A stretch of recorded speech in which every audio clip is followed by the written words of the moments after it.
গামছা নিয়ে বসে আছে, আর যত বৈষ্ণব আসে সবার চরণ ধৌত করে দেয়, অপেক্ষা করছে আমার প্রাণ গোবিন্দ কখন আসবে। ও বাবা, অবশেষে কি হলো? প্রাণ গোবিন্দ বলছে, ওগো বেদবতী, আমি ভক্তকে পরীক্ষা করতে খুব ভালোবাসি, তাই ওগো বেদবতী আমি আজকের আমার স্বরূপে যাব না, আমি আমার স্বরূপ পরিবর্তন করে আমি কেমন স্বরূপে যাব জানো? আমি আজকে কুকুরের বেশ ধারণ করে যাব। ও বাবা, ভগবান কি করেছেন? কুকুরের বেশ ধারণ করে যখন এসে উপস্থিত হয়েছেন। এখন বাবা আপনারা জানেন যে ভক্ত বৈষ্ণব যারা ভগবানের চরণ চিহ্ন জানে, তারা বুঝতে পারে যে ভগবান তার বাড়িতে এসেছে কি না। কারণ ভগবানের বাম পায়ে 8টা চিহ্ন, ডান পায়ে 11টা চিহ্ন আছে। বাম পায়ে কলসের চিহ্ন, কিসের চিহ্ন আছে? ত্রিকোণ চিহ্ন আছে, এবং খুরের চিহ্ন আছে, ধনুকের চিহ্ন আছে। ডান পায়ে জামফলের চিহ্ন আছে, পদ্মফুলের চিহ্ন আছে, পতাকা চিহ্ন আছে ইত্যাদি। যখন সেই কুকুররূপী ভগবান এসে উপনীত হয়েছে, তখন বেদবতী তো বুঝতে পেরেছে আমার প্রাণ গোবিন্দ এসেছে। যেই না কুকুররূপী সেই ভগবান বেদবতীর কাছে গিয়ে পৌঁছেছে, আর বেদবতীর তো বুঝতে বাকি থাকলো না, তিনি ভক্তিমতী মা। তিনি কি করলো জানো বাবা? ও সে যে নয়ন জলে চরণ ধোয়ায়ে দেয় গো, নয়ন জলে চরণ ধোয়ায়ে দেয় গো, নয়ন জলে চরণ ধোয়ায়ে দেয় গো, নয়ন জলে চরণ ধোয়ায়ে দেয় গো। আমার কৃপা করো বলে নয়ন জলে চরণ ধোয়ায়ে দেয় গো, কৃপা করো বলে নয়ন জলে চরণ ধোয়ায়ে দেয় গো। প্রাণ গোবিন্দ বলছে, বেদবতী তুমি যখন চিনতে যখন পেরে গেছো, আমি তোমাকে পরীক্ষা করতে এসেছিলাম, ঠিক আছে, তুমি যখন চিনতেই পেরেছো, তুমি এবার আমাকে ছেড়ে দাও, তুমি আমার কাছ থেকে কিছু চেয়ে নাও।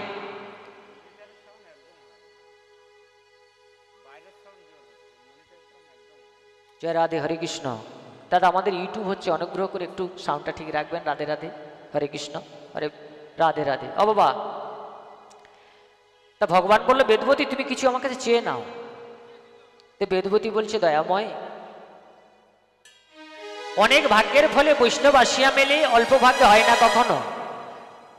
বলে কোনো ভাগ্যে কোনো জীবের শ্রদ্ধা যদি হয়, তবে সেই জীব সাধু সঙ্গ করায়। এই জায়গাটা একটু আসি, তাহলে সাধু সঙ্গটা কাকে বলে? আমরা তো বলি সাধু সঙ্গ, সাধু সঙ্গটা কি? বলে সাধু সঙ্গ শাস্ত্র বলল, যার বদন থেকে কৃষ্ণ কথা হরি কথা শ্রবণ করে কৃষ্ণকে সেবা করা যায়, যার বদন থেকে কৃষ্ণ কথা হরি কথা স্মরণ করে কৃষ্ণের প্রতি প্রেম ভক্তি বেড়ে যায়, আর যিনি কৃষ্ণ উপদেশ দান করেন তাকে কৃষ্ণভিমুখ করেন, সেটাই হলো সাধু সঙ্গ।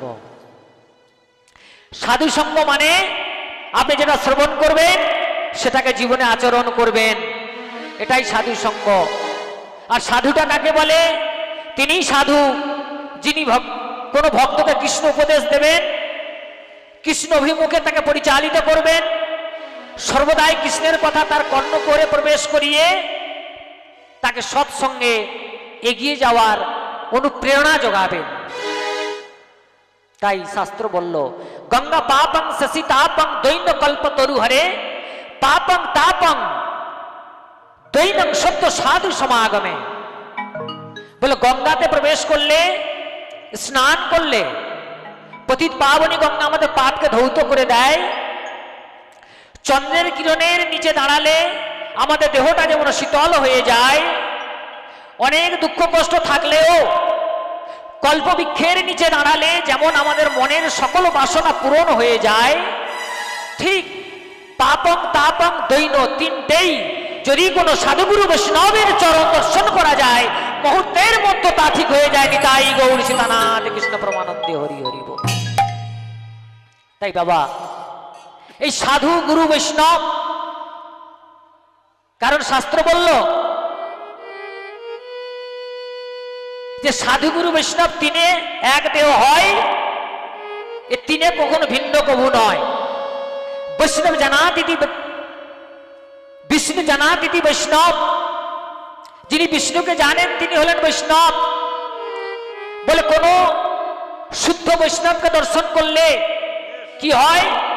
দর্শনে পুণ্য স্পর্শনে পাপ নাশনম পদোদকে সর্বতীর্থানি প্রসাদে পরমং পদম। শুদ্ধ কোন বৈষ্ণবকে দর্শন করলে দর্শনে দেহটা পূর্ণ হয়ে যায়, স্পর্শ করলে পাপ রাশি চলে যায়, তার পাদোদক নিলে সর্বতীর্থের ফল পাওয়া যায়, তার উচিষ্ট নিলে প্রেম ভক্তি পাওয়া যায়। দৃষ্টান্ত, কারণ দৃষ্টান্ত ছাড়া আমাদের জীবনে আমরা বুঝতে পারবো না। দৃষ্টান্ত কি?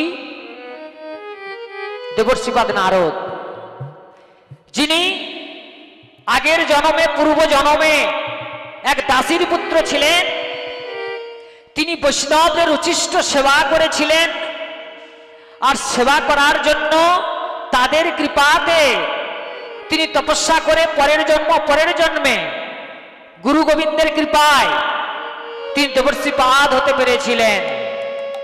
তাই সাধুগুরু বৈষ্ণবের চরণ ধুলি এত গুরুত্বপূর্ণ।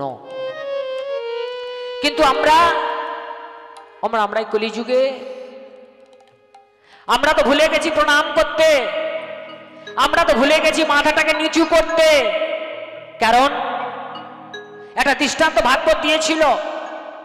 ভাগবত বলেছিল, দেখো তুমি দুটো কাজ করো, করলে তুমি ভগবানের কৃপা তাড়াতাড়ি পাবে। প্রথম কাজটা হলো তুমি সবাইকে প্রণাম করতে আগে অভ্যাস করো, আর দ্বিতীয় কাজটা হলো ব্রহ্ম মুহূর্তে তুমি উঠে ভগবানের সেবা করার ব্যবস্থা করো। বলে ব্রহ্ম মুহূর্তে উঠলে কি লাভ হয়? পূর্ণময় আত্মা সপ্ত ঋষি ব্রহ্মা নারদ ভক্ত প্রহ্লাদ ভক্ত ধ্রুব এনাদের মতন আত্মা, এই আত্মাগুলো ভোরের বেলা বাতাসের সঙ্গে বিচরণ করে বেড়ায়।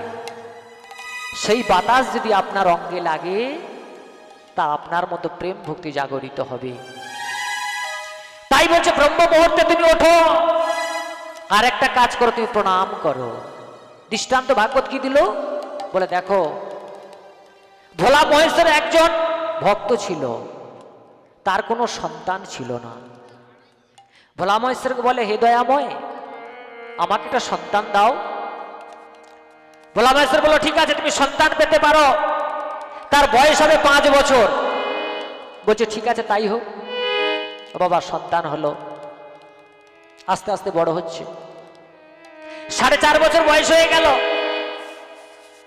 এখন তার মা একদিন সন্তানকে কোলে করে নিয়ে নয়ন জলে ভেসে যায়। আর যখন নয়ন জলে ভেসে যায়, সেই পথে একজন সাধু যাচ্ছিল। সাধু বলে, ও মা, তোমার কি হয়েছে? কারণ বাবা সাধুগুরু বৈষ্ণব আতুরের দোকান, কিনতে না লাগলেও নাকে লাগে ঘ্রাণ। বলে সাধুগুরু বৈষ্ণব তো তারাই যারা কোনোদিন নিজের মঙ্গল ভাবে না, জগতের মঙ্গল ভাবে, নিজের বলে কিছু মনে করে না, সমস্ত কিছু অপরের জন্য চিন্তা করে। বলে এনারাই তো সাধু, এনারাই তো বৈষ্ণব। তাই সেই সাধু বলে, মা তোমার কি হয়েছে? বলে আমার সন্তান আর 6 মাস পর মারা যাবে। আমার ভোলা মহেশ্বর 5 বছরের আয়ু দিয়েছে। তখন সেই সাধু বলল, ঠিক আছে মা, তোমার সন্তানকে আমার আশ্রমে দিয়ে দাও। এখন সেই সন্তানকে আশ্রমে নিয়ে গেল। আশ্রমে নিয়ে গিয়ে বাবা কি করেছে জানো? তাকে বলে, ওরে তুই যাকে দেখবি তাকে সাষ্টাঙ্গে প্রণাম করবি। তোকে এই মন্ত্র দিলাম, তুই আর কিছু করিস না করিস, তুই শুধু সাষ্টাঙ্গে প্রণাম করতে থাক। ওমা তখন সেই বাচ্চা কি করে, যাকে তাকে প্রণাম করে। এইভাবে দেখতে দেখতে তার 5 মাস 25 দিন পার হয়ে গেছে, আর 5 দিন বাকি আছে। আর সেই পথ দিয়ে সপ্তঋষি যাচ্ছিল। আজ এই সপ্তঋষিকে দেখেছে, সেই সন্তান তার সাষ্টাঙ্গে প্রণাম করেছে। আজ এই না প্রণাম করেছে বাবা, সপ্তঋষি বলল আয়ুষ্মান ভব দীর্ঘজীবী ভব। তখন সে সাধু বলে, ওগো সপ্তঋষি, তুমি তো ওকে আশীর্বাদ করলে দীর্ঘজীবী ভব আয়ুষ্মান ভব, তোমার আশীর্বাদ তুমি ফিরিয়ে নাও কেন জানো? বলে এর মাত্র আর 5 দিন আয়ু আছে, ভোলা মহেশ্বর এইভাবে আয়ু দিয়েছে, তুমি এই আশীর্বাদ ফিরিয়ে নাও। এখনো বাবা সপ্তঋষি বলে কথা, চারটিখানি কথা নয়। বলে আশীর্বাদ যখন করে দিয়েছি, কিছু একটা করা যায় কিনা দেখি। বলে তুমি সন্তানটাকে আমাদের সঙ্গে দিয়ে দাও। সেই সন্তানটাকে নিয়ে সপ্তঋষি কি করেছে, ব্রহ্মার কাছে গেছে। আর ব্রহ্মার কাছে গিয়ে যেই সপ্তঋষি প্রণাম করেছে, আর পেছন থেকে বাচ্চাটা সেই সাষ্টাঙ্গে যে প্রণাম করেছে, ব্রহ্মা বলল আয়ুষ্মান ভব দীর্ঘজীবী ভব। সপ্তঋষি বলল, ব্রহ্ম পিতা, আমরা আশীর্বাদ দিয়ে যেমন ফেসেছি, তুমিও ফেসে গেলে। বলে কেন? বলে এর আর মাত্র 3 দিন আয়ু বাকি আছে। ভোলা মহেশ্বর একে 5 বছর আয়ু দিয়েছিল, এবার বলো কি হবে? ব্রহ্মা বলে, আমি যখন আশীর্বাদ করে দিয়েছি তো ফিরিয়ে তো নিতে পারবো না, চলো সবাই মিলে শিবলোকে যাই। আর সবাই মিলে শিবলোকে যাচ্ছে, আর বদনে শিব নাম করতে করতে যাচ্ছে। বাবা কি বলছে? অং নমো শিবায়, অং নমো শিবায়, হর হর ভোলে নমঃ শিবায়, অং নমো শিবায়, অং নমো শিবায়, হর হর ভোলে নমঃ শিবায়, নমো শিবায়, অং নমো শিবায়, হর হর ভোলে নমঃ শিবায়। ডমরু বজায় ভোলে, ডমরু বজায়, হর হর ভোলে নমঃ শিবায়। भोले नमः शिवाय, नमो शिवाय, नमो शिवाय,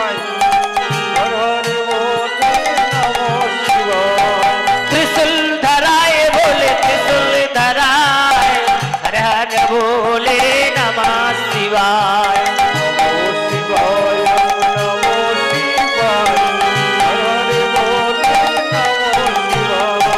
गंगाधराय भोले, गंगाधराय, हर हर भोले नमः शिवाय। नमो शिवाय, नमो शिवाय, नमो शिवाय, नमः शिवाय, नमः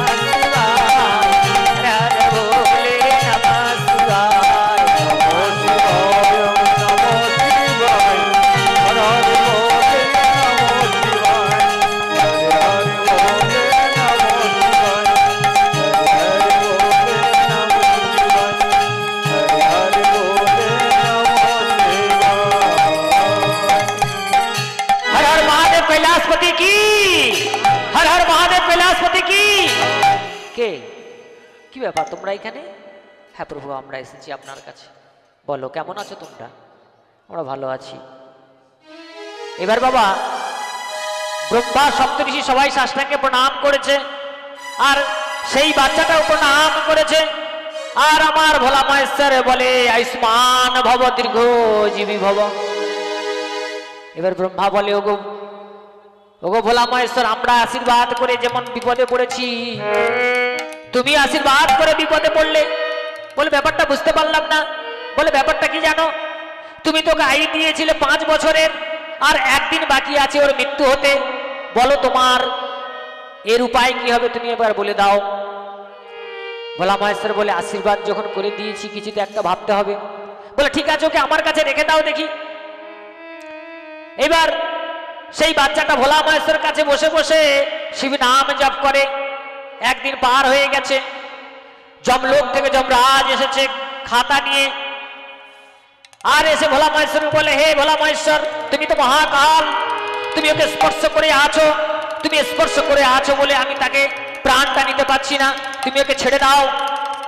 ভোলা মহেশ্বর বলে, কেন? বলে, ওর আয়ু শেষ হয়েছে। বলে, প্রমাণ কি আছে? খাতা দেখাচ্ছে 5 বছর। ভোলা মহেশ্বর বলছে, আচ্ছা এই যে 5 বছর লেখা আছে কার নিয়ম অনুযায়ী? বলে, তুমি কি জানো এই 5 বছর আয়ু বলতে কি বোঝায়? এটা আমি তো ওকে আশীর্বাদ করে দিয়েছি। বলে, কি বোঝায় প্রভু? তো আমি জানি না। বলে, শোনো, 17,28,000 সত্য যুগ, আর 12,96,000 তেতা যুগ, 8,64,000 দাপর যুগ, 4,32,000 কলি যুগ, এই 4টে যুগ মিলে হয় একটা চতুর্যুগ। এই চতুর্যুগ 71 বার ঘুরে আসলে একটা মনুর জন্মকাল হয়। এখন 7 নম্বর বৈবস্বত মনু চলছে, বরাহ কল্প চলছে, 28 নম্বর যুগ চলছে, আর ব্রহ্মার 50 বছর একদিন বয়স চলছে। 71 দিব্য যুগে একটা মনুর রাজত্ব কাল হয়। এরকম 14টা মনুর রাজত্ব কালে ব্রহ্মার একদিন হয়। এইরকম ব্রহ্মা 10 বার জন্মাবে আর 10 বার মরলে আমার একদিন হবে, আর সেই অনুযায়ী এর বয়স হবে 5 বছর।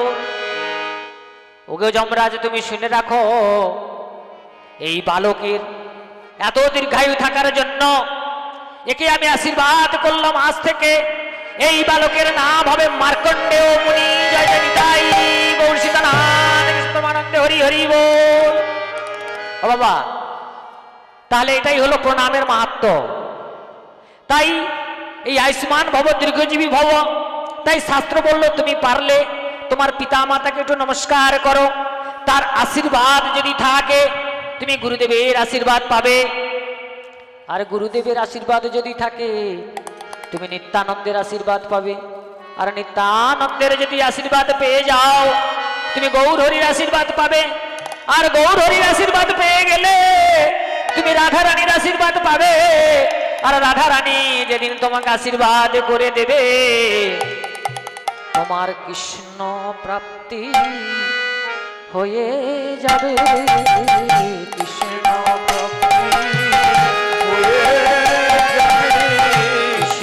প্রাপ্তি হয়ে যাবে, কৃষ্ণ প্রাপ্তি হয়ে যাবে, মায়ার রাজ্য ত্যাগ হবে, কৃষ্ণ রাজ্যে চলে যাবে।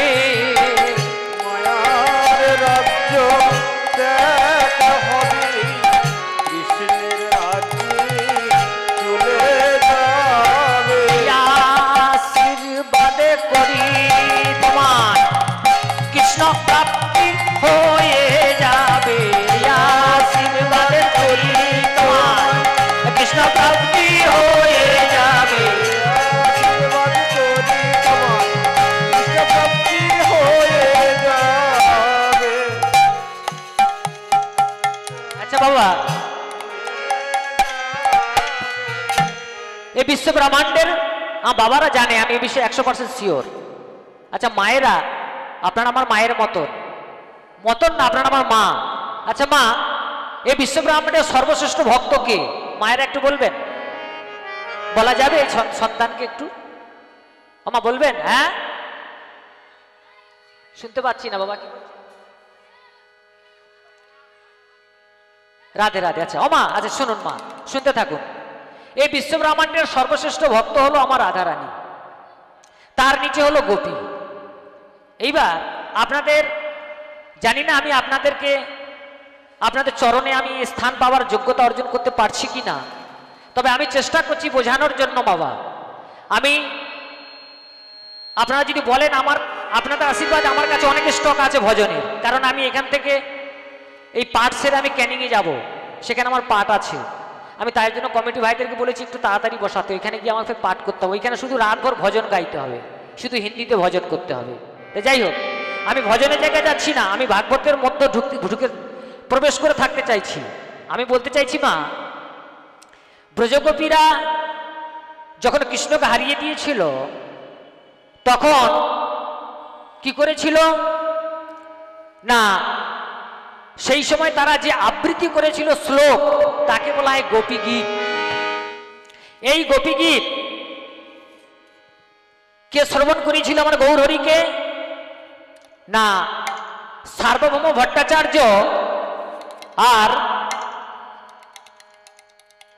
জগন্নাথপুরীর যে রাজা প্রতাপরুদ্র তিনি গৌরহরির সঙ্গে দেখা করবেন রথযাত্রার পরে। সার্বভৌম বলল, দেখো গৌরহরি তোমার সঙ্গে দেখা করবে না, বলে একটা রাস্তা আছে, তুমি যদি সর্বশ্রেষ্ঠ ভাগবতের মধ্যে সর্বশ্রেষ্ঠ হলো গোপী গীত, এই গোপী গীত আবৃত্তি করতে পারো তাহলে গৌরহরি তোমাকে কৃপা করলেও করতে পারে, তুমি এই গোপী গীত আবৃত্তি করা অভ্যাস করো। তারপরে সার্বভৌম ভট্টাচার্যের কথায় ইন্দ্রদূত জগন্নাথপুরী রাজা প্রতাপরুদ্র গৌরহরির সামনে কি করছে, গোপী গীত উচ্চারণ করছে কিভাবে,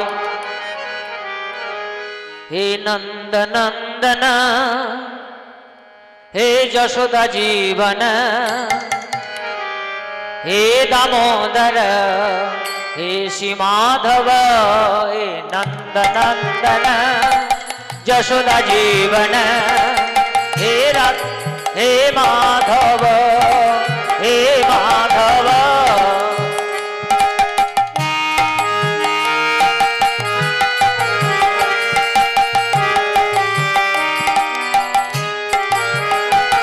हे नंद नंदन हे जशोदा जीवन हे दामोदर जय श्री माधव हे नंद नंदन जशोदा जीवन हे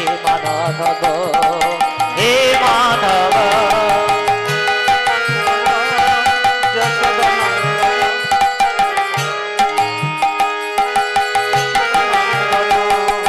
जयति ते अधिकं जन्मना प्रभ शरत इंदिरा शस्वतात्महि। जयति ते अधिकं जन्मना भव शरत इंदिरा शरतयात्रहि। दयति दीक्षतां दीक्षुतावका दयति दीक्षुतां दीक्षुतावका तैधृता सब पंत वितंतय नंद नंदन जशोदा जीवन हे दामोदर हे श्री माधव हे नंद नंदन जशोदा जीवन हे दामोदर हे माधव। কি বললেন গোপীরা, হে নন্দ নন্দন হে যশোদা জীবন হে দামোদর। দামোদর মানে দাম মানে কি, দড়ি, উদর মানে পেট। যেটা কার্তিক মাসে দামোদর ব্রত হয়েছিল আপনারা সবাই জানেন, নতুন করে বলার নেই। হে শ্রী মাধব কি বলছেন, জয়তিতে অধিকাম জন্মনা ব্রজ, বলে হে প্রভু তোমার জয়ধ্বনি হচ্ছে বৈকুণ্ঠের থেকে বেশি বৃন্দাবনে। কেন, তুমি বৃন্দাবনে পদার্পণ করেছো বলে। আর কি হচ্ছে, শরত ইন্দিরা শাশ্বতত্রহি, তোমার এই নাম শ্রবণ করবে বলে মা লক্ষ্মী বেল বনে বৃন্দাবনে কি করছে না, তোমার জন্য তপস্যা করছে, তোমার জন্য নয়নের জল ফেলছে। দয়িত দৃশ্যতাম দীক্ষুতাবকা, হে প্রিয়তম তোমার বিরহে আমরা চারিদিকে খুঁজে বেড়াচ্ছি, তোমার বিরহে আমাদের দেহটা আছে, প্রাণটা চলে গেছে। তাই ধৃত সব, আমার দেহটা আছে, প্রাণটা চলে গেছে। তাই বিচন্তয়, হে প্রভু তুমি আমাদেরকে তোমার চরণ কমলে স্থান দাও, নতুবা আমরা আর এই দেহ নিয়ে বাঁচতে পারবো না। আমি জাস্ট একটা শ্লোক বললাম, জাস্ট দৃষ্টান্ত দিলাম। তাই ভাগবত বলল যে যদি কোনো ভক্ত দিনের শেষে 24 ঘন্টার মধ্যে যদি 24 মিনিটও 4 মিনিটও নয়ন জলে ভেসে যদি একটা শ্লোক গোপী গীতের উচ্চারণ করতে পারে, তাহলে কি হবে? সে ভগবানের চরণে যাবেই যাবেই যাবেই। নিতাই গৌর সীতানাথ কৃষ্ণমানন্দে হরি হরি বল। ও বাবা, আপনারা ভাগবতের রাসলীলা যাবেন, আপনারা জানেন তো, আপনাদের স্মরণ করিয়ে দিচ্ছি। সেখানে দেখবেন গোপী গীত বলে সমস্ত শ্লোক আছে। একটা শ্লোক মুখস্থ করবেন বাবা। জাস্ট আমি আপনাদেরকে একজন সন্তান হয়ে উপদেশ দেওয়ার যোগ্যতা আমার নেই, জাস্ট আপনাদেরকে আমি মনে করালাম, কারণ উপদেশ দেওয়ার মতন যোগ্যতা আমার অর্জন আমি করতে পারিনি। তা বাবা, আমি ছিলাম কোথায়? বেদবতী। বেদবতী কি করছে? ভগবানকে চরণ সেবা করে বলছে, ভগবান বললে তুমি আমার কাছে কিছু চেয়ে না। তো বেদবতী বলেছিল, দয়াময় তুমি যদি আমাকে কিছু দিতে চাও তাহলে তুমি আমাকে দুঃখ দাও, যন্ত্রণা দাও। বলে তুমি দুঃখ যন্ত্রণা চাইছো? বলে হ্যাঁ প্রভু, আমি দুঃখ যন্ত্রণা চাই।